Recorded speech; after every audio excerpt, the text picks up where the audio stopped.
Now we've got Pam Shelley from Rock Flat at Cooma in the Monero of New South Wales. She's here at the Wodonga Hereford National and she's got 14 bulls. That's a big team, Pam. How did you manage to get all those ready and prepared? Oh, it was quite some effort because having had all the rain that we've had, I was nearly going to give up, but I have brought that many for years. So, you know, we wash them at night time all night. I do that myself. And then I've got two lovely boys that help me that are very lucky to have. And, pardon me, Mike Cummings, he's from America that's been out here nearly, since he was a young boy, and he's just a fitter. Like does the bulls up, clips them and everything, and you couldn't get better. He's just terrific to me, so I'm very lucky, really. Now, in the Monero, you've had a long time of drought, so now you're saying you've had a year's worth of rain in a couple of months, have you? Yes, it's a record. We've never had as much rain in history as what Cooma's had. This last from the beginning of February until, well, it's sort of still going on now. I mean, there's hardly, but we've had a very cold summer. I do believe global warming's rubbish.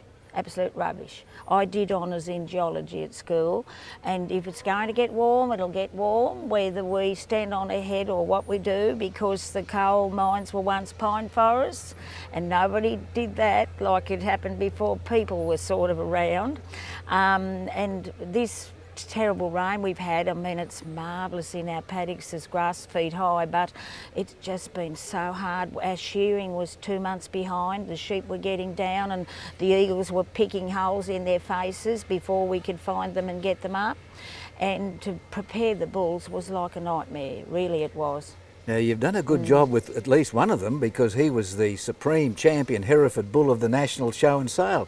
Tell me about that boy. He's a real big fellow for an intermediate bull, isn't he? Yes, he's sort of, I don't know, he just turned up like that. Like he wasn't the heaviest calf when we weaned them, but he's just gone along since. And I have to admit, like, I do quite a lot of judging myself, and, you know, I was quite excited about him, but you never know, it's only one man's opinion. So how heavy is he? Was 1,158 kilos, and he's not 2 years old until Friday. And that's very heavy for that age, and he has a huge eye muscle. It's 143. And what's good about the Hereford breed?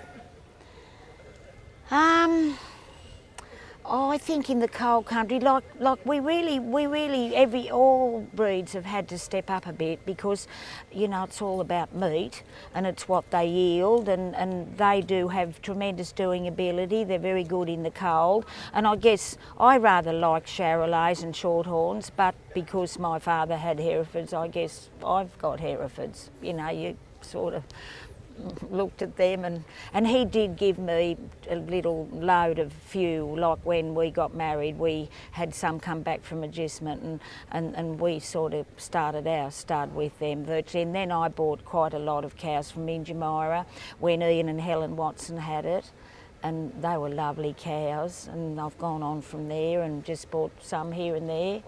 What's the temperament of the Hereford breed like? Oh, that's one thing that they really shine. They've got a beautiful temperament. Like I've been done over by a bull and nearly killed.